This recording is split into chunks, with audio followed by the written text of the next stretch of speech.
Welcome to the SoundWorks Collection. I'm Michael Coleman. In this episode, we are talking with Severance composer Theodore Shapiro. You might know Theodore from his previous projects, including Tropic Thunder, Spy, The Devil Wears Prada, and a longtime collaborator with director Ben Stiller. I start off our conversation asking Theodore his initial thoughts about season 1 of Severance and having the opportunity to work on such a unique show. Ben and I have a long history. We go back all the way to Dodgeball, working together.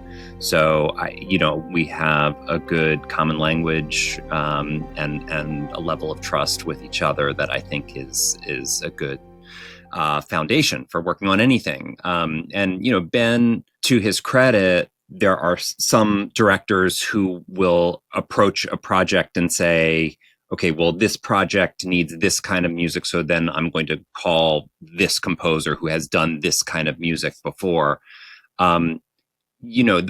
That unfortunately tends to solidify, pigeonholing.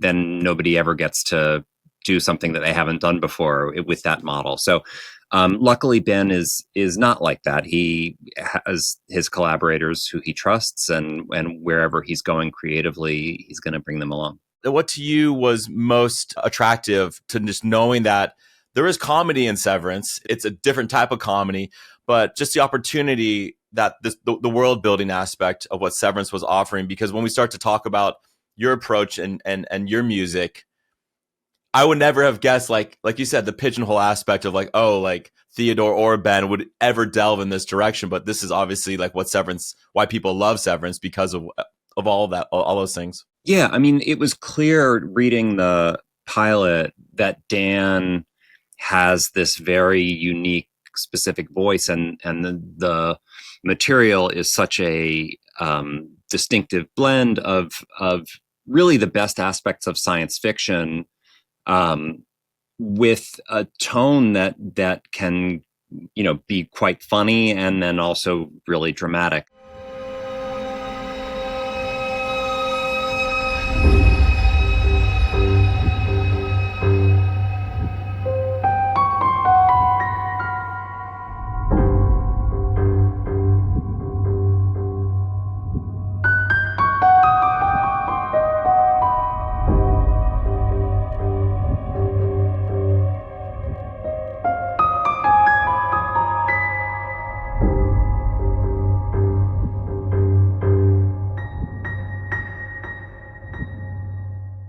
That's a dream for a composer to explore a world like that has those kinds of fine gradations. And,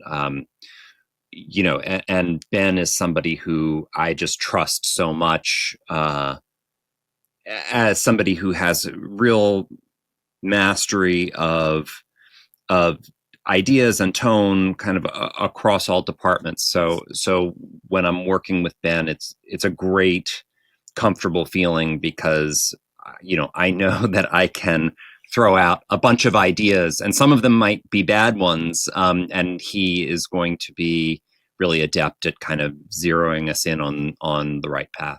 Something that I also wanted, I think now that we're 2 seasons into the show, fans have been exposed to this 4-chord kind of motif that you've assembled, and it's been incredible to see like the remixes and like those other like interpretations of it. What do you remember about when you did fall upon, this motif of kind of the Severance theme? Do you remember presenting that to the team and to Ben? And did you have the confidence that was the right, because it's unsettling. There's like tonal ambiguity. Like there's aspects to it that to me, it makes complete sense. But at the time, was it as clear as it is now? Not at all. I've talked about this before, but the way that theme emerged was that when Ben initially called me about the show, and he sort of laid out what the idea of the show was, I said, well, off the top of my head, maybe we want to explore one kind of a musical palette for the innie world and one musical palette for the outie world. And he said, yeah, that makes sense. And so I just got to work, and I was writing a bunch of thematic ideas and sending them to him. And then in February of 2020, I flew to New York to meet with Ben to listen to some of the music that I'd been writing. At that point, I'd written probably about, I don't know, 6 or 7 suites of music for him to check out. And and he showed me the lookbook and some of the sets that they were building, and it was just an opportunity to kind of touch base and sit in the same space and talk about the show. And we listened to these pieces that I'd been writing, and I just noted that there was one section of one piece that he kind of kept zeroing in on, and the tone of it was one of the ones that I was thinking of as indie music for Lumen. So the palette of it was not at all like the palette that we know of Severance. It was much more electronic and kind of cold, but it had this section kind of in the middle that was built around those 4 chords.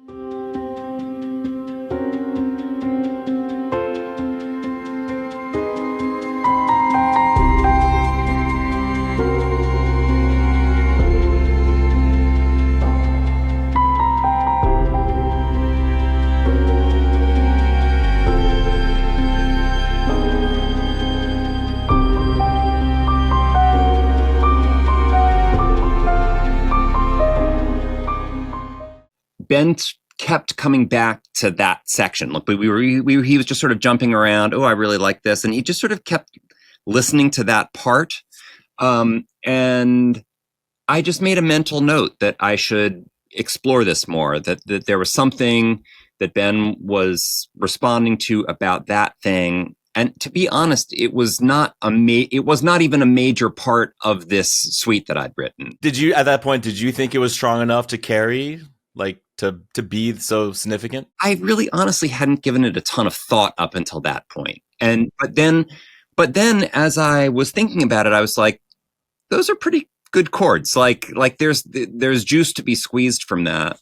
And so when I got back home to Los Angeles after meeting with Ben, I sat at the piano and started playing those 4 chords, and it pretty much came out like the beginning of the main title. And I immediately was like, this is interesting. It had a little bit of the feeling of the great David Shire score to The Conversation. And I was like, this could be an interesting direction for the show. It's totally not what we had been talking about in terms of an innie outie idea. Like this could be this could carry an air of mystery that would reflect the palette of the entire world of the show, as opposed to an innie outie dichotomy. And so I wrote this 2.5 minute piece based on that idea and sent it off to Ben, and he didn't respond for 3 weeks. And he had been responding very promptly up until that point. And so I thought, well, that's, things come and go all the time. It happens a lot that you think you've done something great, and the director's like, didn't buy it. And then I got a call one day from him saying, oh, this is really great. I'm really into this. And so I just, started building out that idea from there. And, even at that point, there were other themes that we had established that I still was thinking was going to be part of the palette of the show. But as we went on, Ben was really kind of clearly responding to and directing us in the direction of that theme. And so it just became immediately apparent that there was a lot you could do with it, that you could take it in a lot of directions and build it out in different ways. And I was interested in the idea of really kind of using this as a fixed idea that would be running through everything that we'd be, using in a million different ways, and just see how much we could underscore the entirety of the show with this relatively simple idea. When it comes to scoring for TV and just and film in general, with your approach of can you take that jazz influence improvisation in terms of when you are temping, when you are writing, Yeah. does that apply to your process at all in terms of how you go about looking at picture and just noodling away? Like how does that play into a show like this? The line between improvising and writing is very, very thin for me. I think a lot of what I'm doing as a composer is improvisational. There are certainly times where I will sit down and write things out and compose that way. But the way that I work, I'm usually playing parts in, even if I'm writing, complicated string arrangements, I just have gotten to the place in my process where what I enjoy doing is playing them in one by one. And so there's just naturally an aspect of improvisation in that. I don't always know exactly what I'm going to play before I play it. And, a lot of, I would say, there are a lot of places in this season, particularly I'm thinking of episode 4 with some really dissonant string chords, where I'm really just I'm coming up with a lot of that stuff improvisationally, and then maybe adjusting it if I have a note that I don't like. But that has just that's become a big part of my process in general, and and in addition, a major part of the sound of this show comes from doing improvisational pre-record sessions. This is really at the beginning of my process before I start writing. We did one, at the beginning of season 1 and season 2 with a violin player for season 1, the great Paul Cartwright; for season 2, the great Rob Moose, both amazing players. And then Zach Ray, who's an amazing synth player who plays with Death Cab for Cutie. He's also part of that. And I'll set up some kind of a structure for them and let them improvise and just come up with sounds and weird things. And then I use them, those ideas get sort of chopped up, and I use them almost like elements of a collage when I'm writing. And the reason that I do that is that particularly with strange sounds, or there's not a sample library that has those sounds. So if you want to put those sounds in front of a director, and if you want to harness the creativity of musicians for a director, the best way to do that is not at the end of the process, but at the beginning of the process, where it can become something that the director lives with over time. Whereas if you introduced it at the end, it would be like, what's this new thing? Like, this is weird.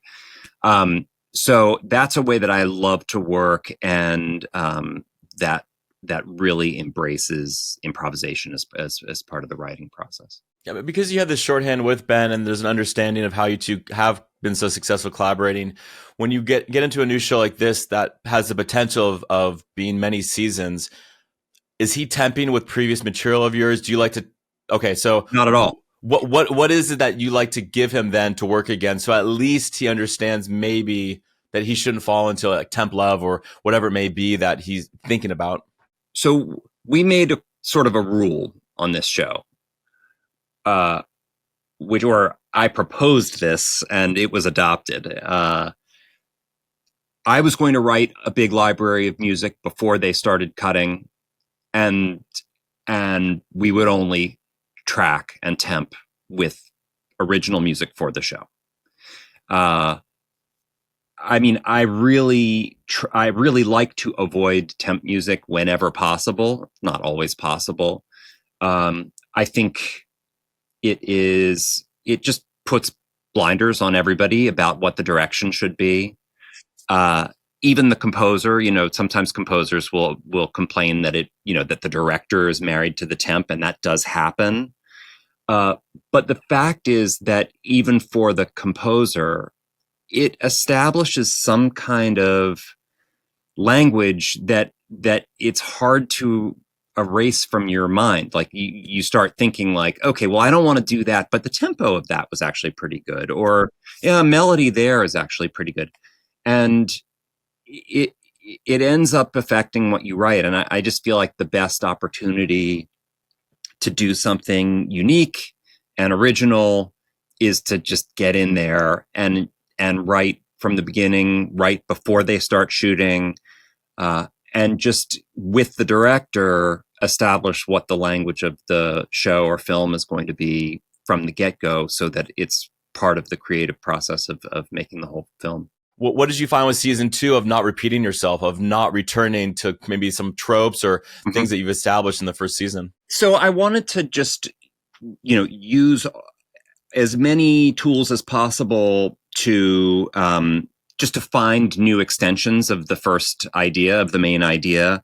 There's one idea that is literally, an extension of the chord progression. So instead of a four chord pattern, it's a 7-chord pattern. There's a theme for Dylan and Gretchen and their subplot that is just a variation on the melody of the main theme. What about Mark and Gemma? Because I know there's another variation or another departure with them. Is that true? Yes, absolutely. Mark and Gemma, have their own thematic material in episode 7. Mark and Helly, and Mark and Helena, sort of that threesome, has its own theme in season 2 that represents the complexity of that triangle. And so, in a lot of ways, there's a lot of new material in season 2, even as the foundation of it is still rooted in the 4 chords. There's a lot more variation there.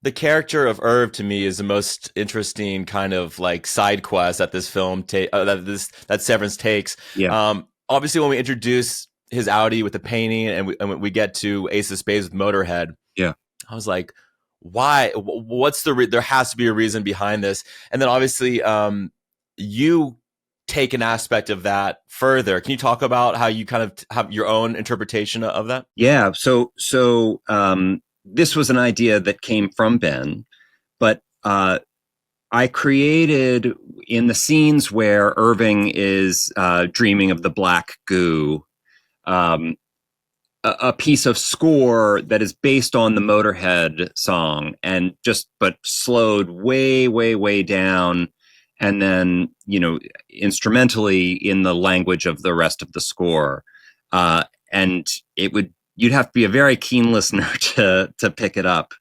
But if you go back, you can kind of hear how I did that, and it's a nice Easter egg for the audience.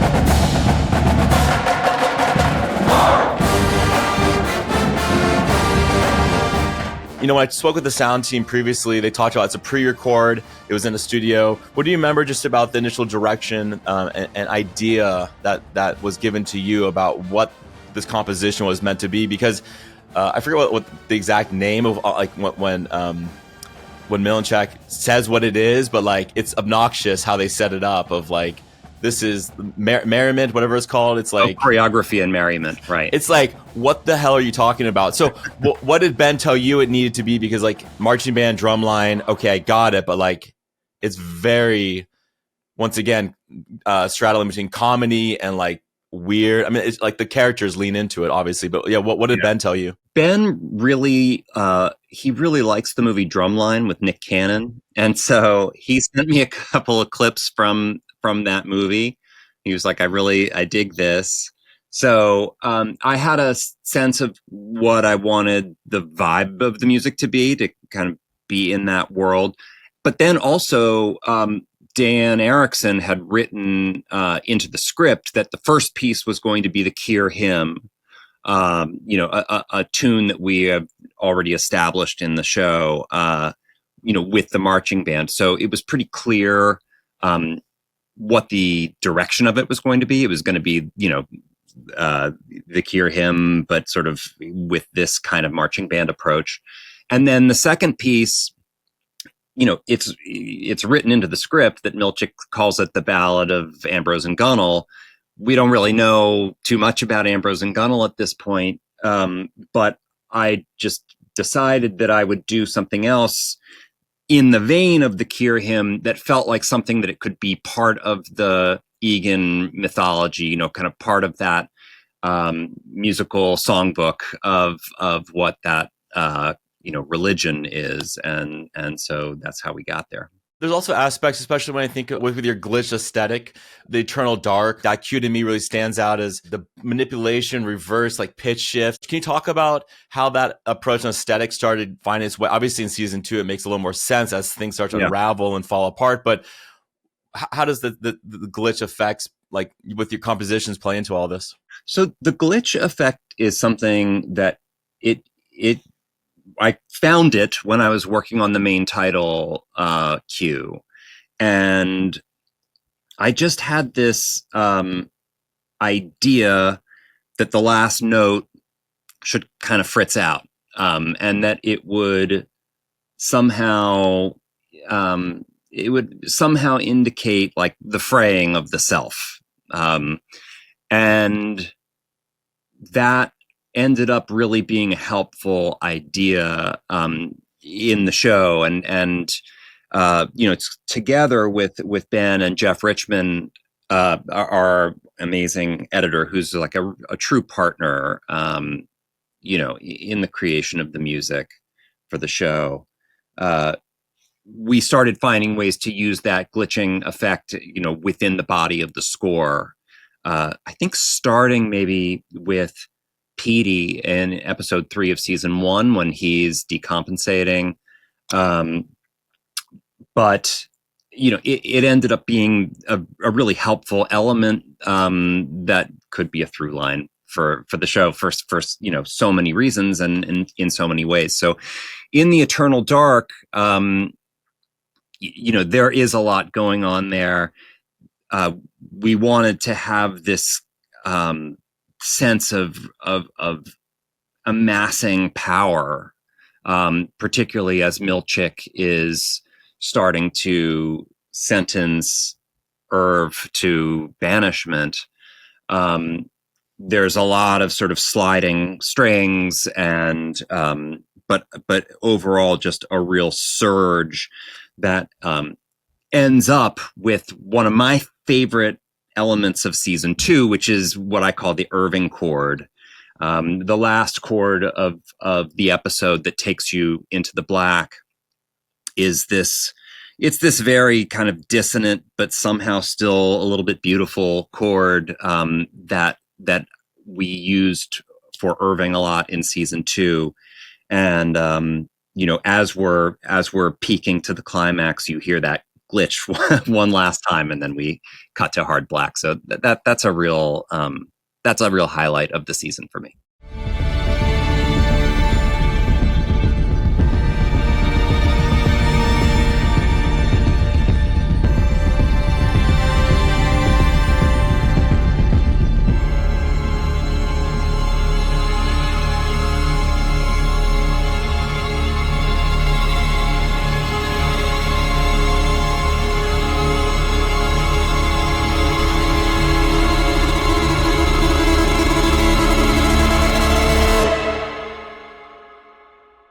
Something that I think about too is when you watch your work with an audience and it does something to you psychologically of how you see your own work, but does that start to get in the way of just doing the work, does that play into everyone's kind of tone of like, oh no, we have like a really big audience now of something that was so personal? I really feel like in the creation of season 2, I don't know, I felt like we were cocooned in some way. I did not ever feel like, oh, we have to live up to Severance. I didn't feel the pressure of it. Maybe I will in season 3. I mean, right now, at this point in time, it feels really daunting. Like just thinking about what a 3rd season is going to be. Like, I don't yet have ideas about how to expand the material further, and I'm waiting to hear where the story is going, because ultimately the story will guide me. But so yeah, it is a lot of pressure, but in terms of experiencing, I got to experience watching season 2, having completed all of it. Everything was done by the time it started airing. And so I really got to just enjoy that without pressure and without feeling like, there was some mountain I needed to climb. I'm very excited for what the next season holds, what will come. Obviously, we can worry about that later. But yeah, Theodore, congratulations on a phenomenal run here so far. People should check out the soundtracks on all the streaming platforms. Obviously, Apple TV Plus is the place to go to watch Severance. Congratulations on a really thrilling, hopefully, start of this Severance story. Thank you so much. Thanks. I really enjoyed being on this, and thanks for having me. Many thanks to our guests today, and if you'd like to listen to more conversations from the SoundWorks Collection, please subscribe on Spotify, Apple Podcasts, or on all major podcasting platforms, including the video version on YouTube. You can also find exclusive daily video clips on our Instagram and TikTok pages, and connect with other creatives around the world through our email industry mailing list at soundworkscollection.com. If you have a story or project that you want to propose for the show, please send us an email at info@soundworkscollection.com. And thanks again for listening.